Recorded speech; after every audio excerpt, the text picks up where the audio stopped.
Hey everybody,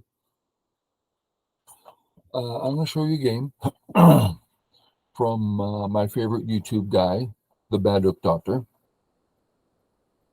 He regularly plays all levels, professional nine dons, all this kind of stuff. He does it all the time, and shares his thought process and his ideas and this and that. So very strong. He did something that we've seen others do on YouTube, where they start a new account, and on Taijim, if that's how it's pronounced, they don't allow you to enter above 3 dan. So these professionals, and right now we're talking about Dr. Baduk, they start at 3 dan and work their way up to 9 dan. How long will it take? What kind of players do they come across, and express thought process and all like that? Worthwhile. I get a lot out of it. So here's one of his early games against you'll see him there's against a 3 dan, and we're going to have a look. Okay, here we go. Regular stuff. We don't see this one too often. Few variations here. He chooses this one. End of Joseki. This has always bothered me. How can this be Joseki? How can black leave it here? It's been tell me about it. So let's take a look. You've seen me recently in other videos go through how to judge a corner, and that's what we're going to do here. Okay, black has 4 stones there. White has 5 stones. So white should have 1 stone more of value there, which, as we've discussed before, is 8 points. And we looked at why it's 8 points.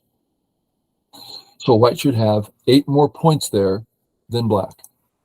Okay, let's count white. 2, that's the B line and the A line. 2, 4, 6, 8. Now black can play C18 in Sente.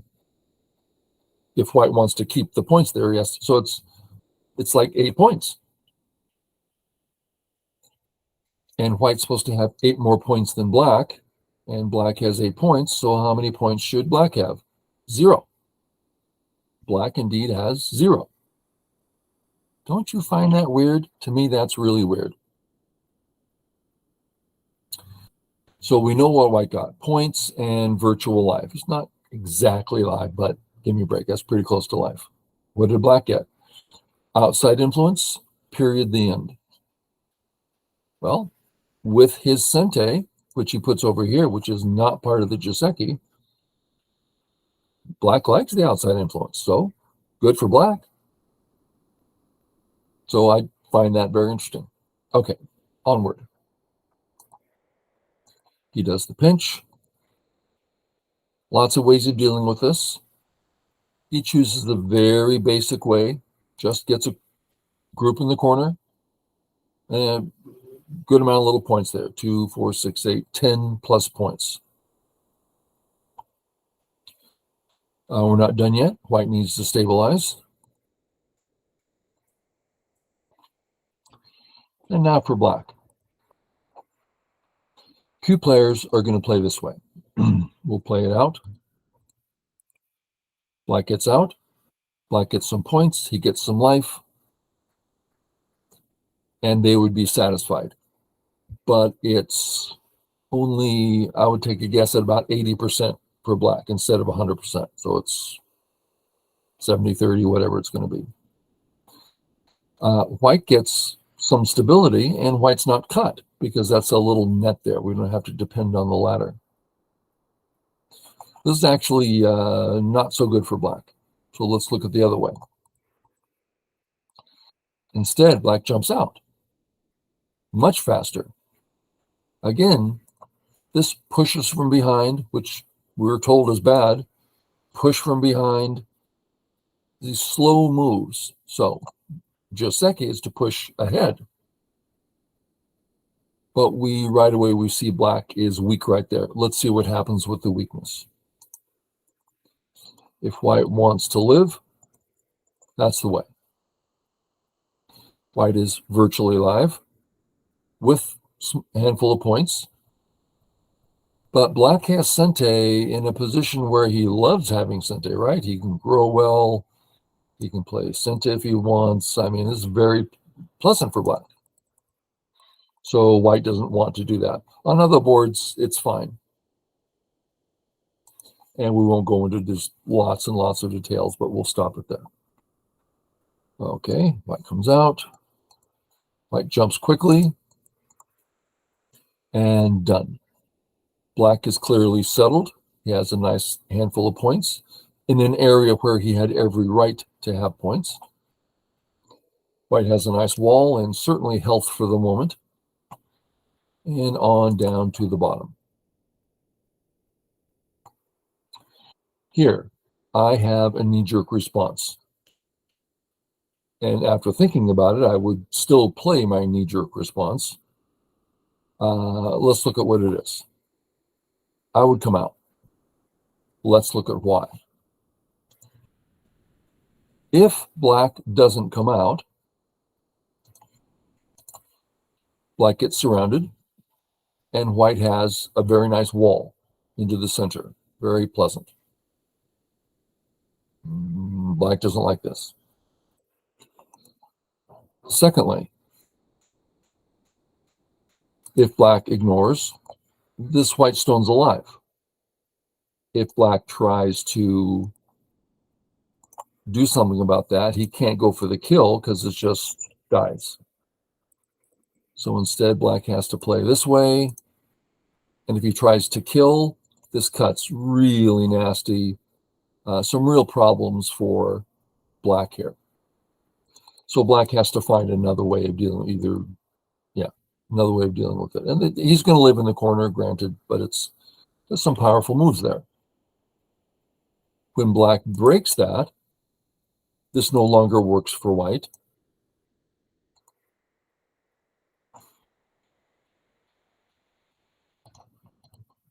Because the other cut is safe.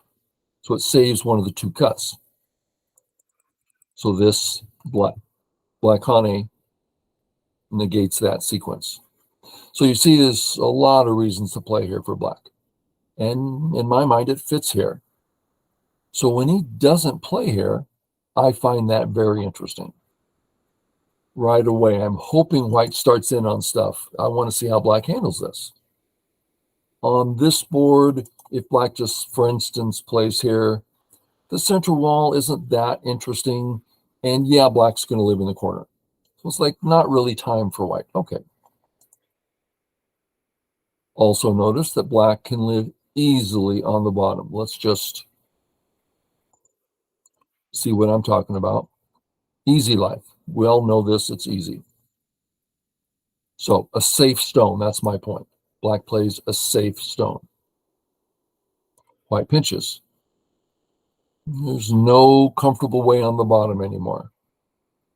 And we've talked already about coming out is more difficult, much harder to settle. And on this board, white's prepared in the center, white's prepared on the bottom. Very hard. So come on, 3-3. It all makes sense. We know this. Regular Joseki.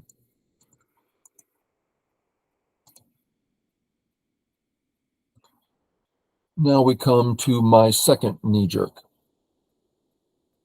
This one I might play in this context. I might think better of it, but I might play it.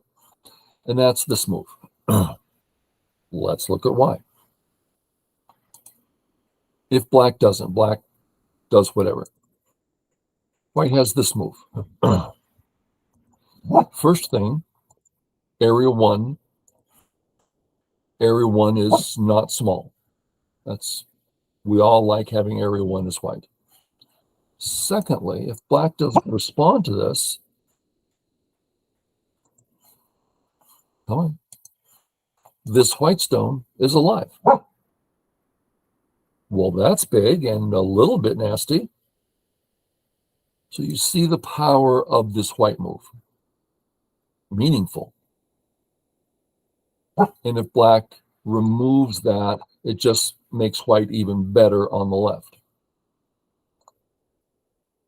Another reason this is a standard move is because it makes this sente for the cut. White doesn't have counterplay on the left. So fix, and I'm going to play poorly for a minute just so we can see the picture. Black says, no, you can't connect under. And now we see white is just a stick here. We see some real possibilities for black because of C7. So you can see why that's kind of a knee jerk for me. Strengthens black, gets ready to invade, this sort of thing. Black doesn't. Black wants to play more deeply on the bottom. Is this his right? Yes. He has a strong home at A. He has a good Aji stone at B. And he has quite a wide gap to play with. White is indeed too far. So come on in. Makes sense. And I might choose A over B, although B is what I'm familiar with and all like that.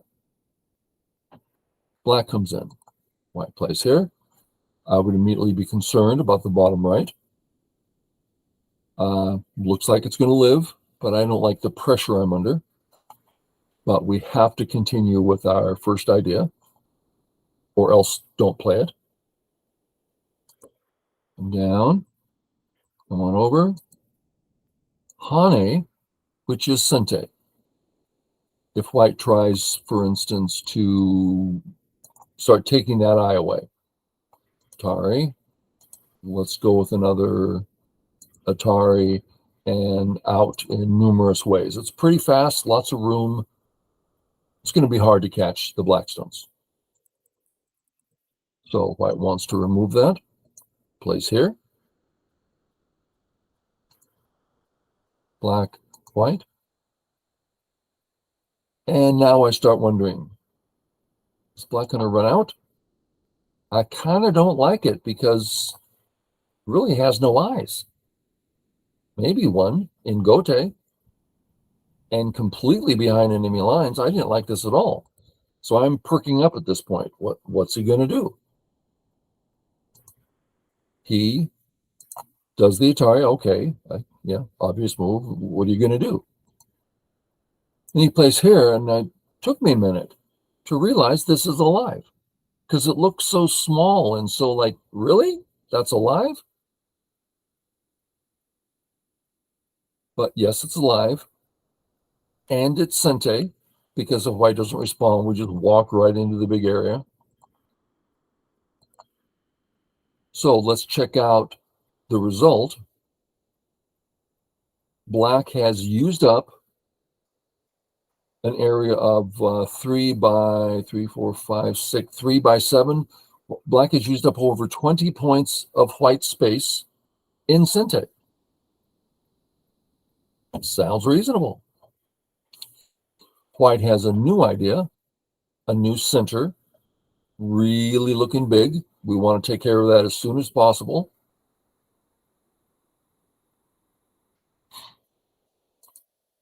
White plays the sente and comes in.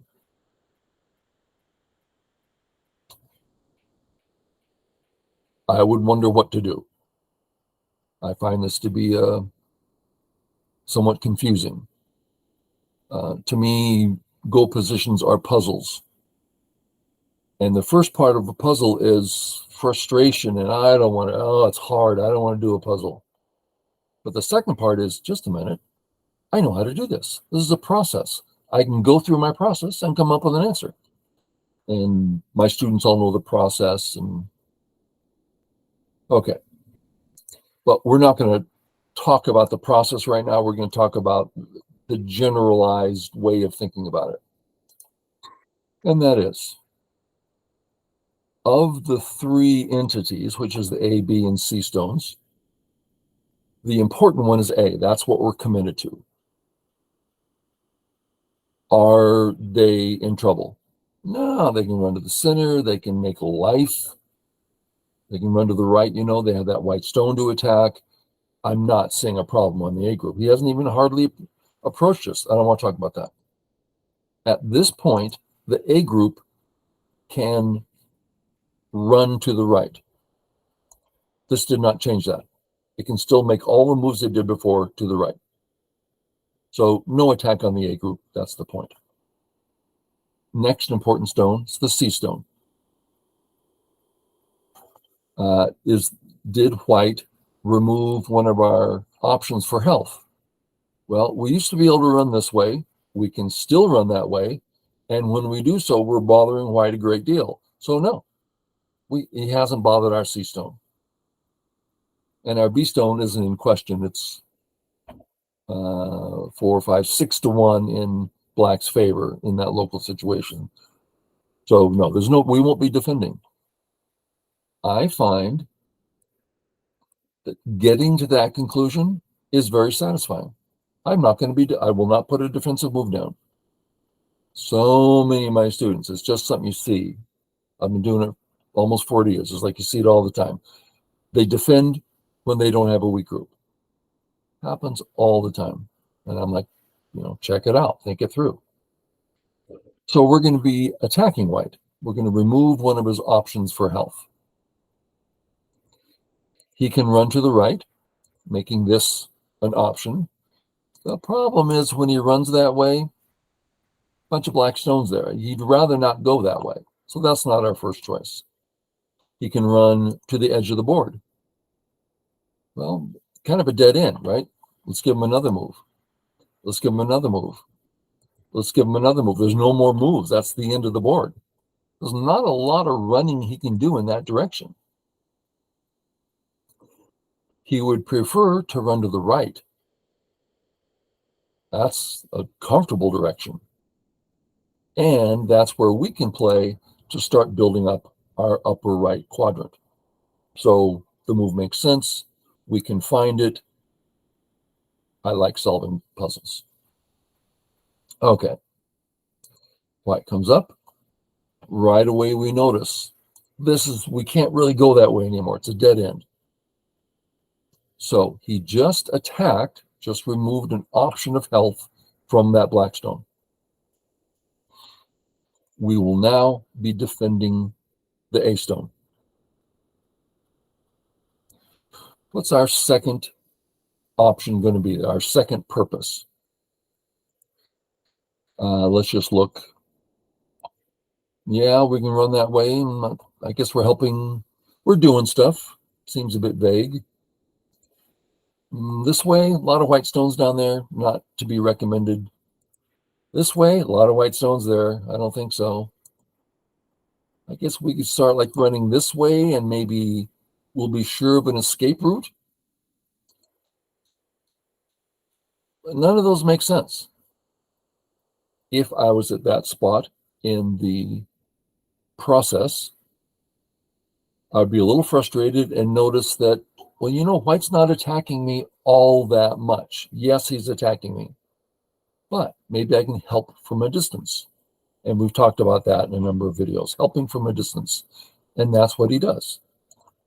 This move clearly helps the A stone, gives it a new home to run to, makes white so weak that it's very hard to attack white. And of course, we're making a lot in the upper right. So great move. Oh, now we need to defend that A stone big time. We now have a thick wall to run into. Okay, we're in danger. Let's get out of dodge. There we go.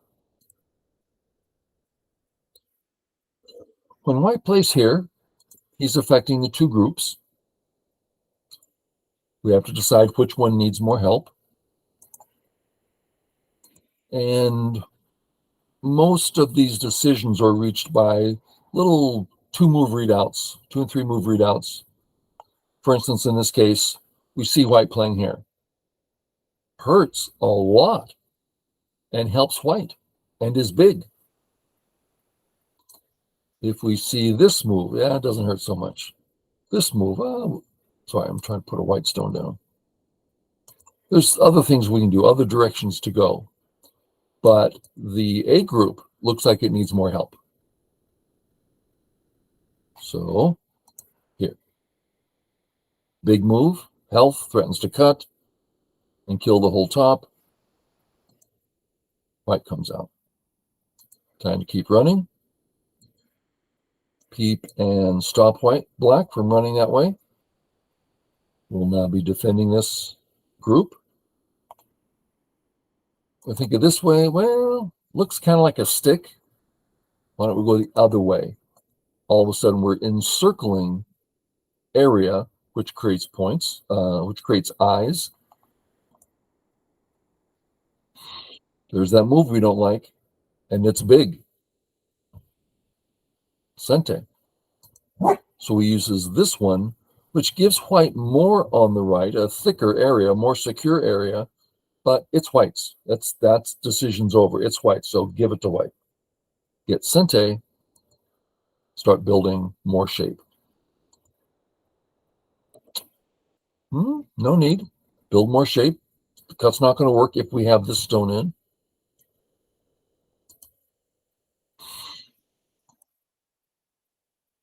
Notice there's two cuts here.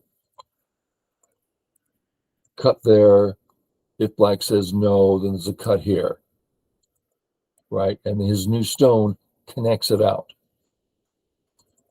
So this move is a threat. This move ends the threat. Notice the direction. This move also ends the threat. He can't cut us anymore, but it's doing nothing. It's going nowhere.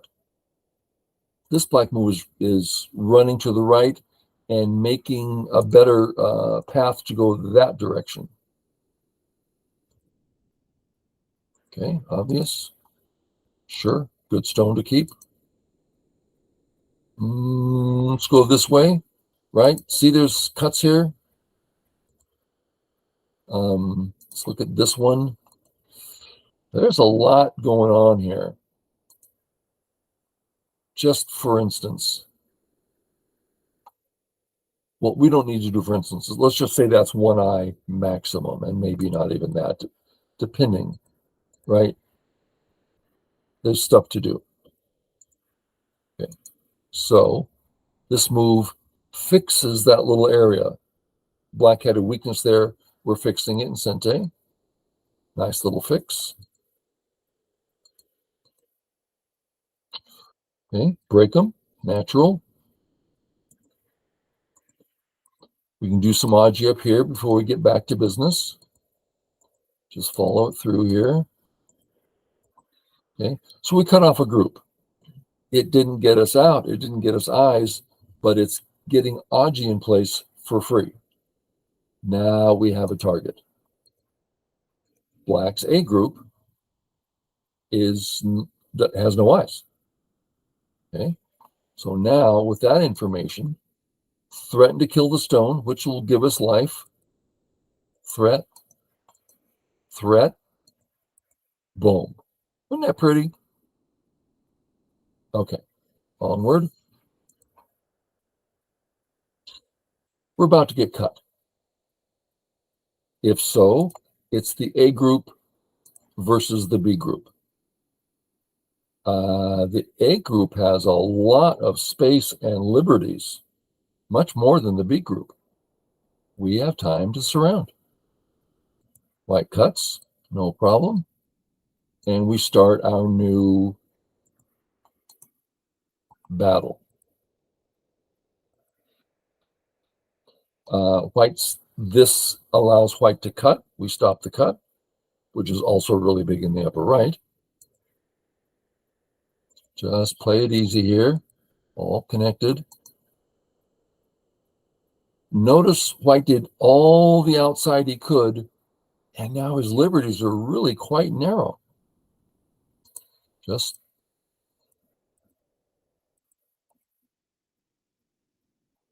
if white goes for the eyes, it's just one eye. I'm sure you saw that. So white's struggling to, what can I do here? What can I do? Boom. It's trying this. Atari. So if white cuts, it's meaningless, right? And if white cuts here, that's also meaningless because that's just this very small section. So that's it. White resigns. Hopefully you got to see how to think about direction of play, how to sort out which group needs more help, things of this nature. Okay, everybody. Hope that was interesting and maybe educational. We'll catch you all later. Bye.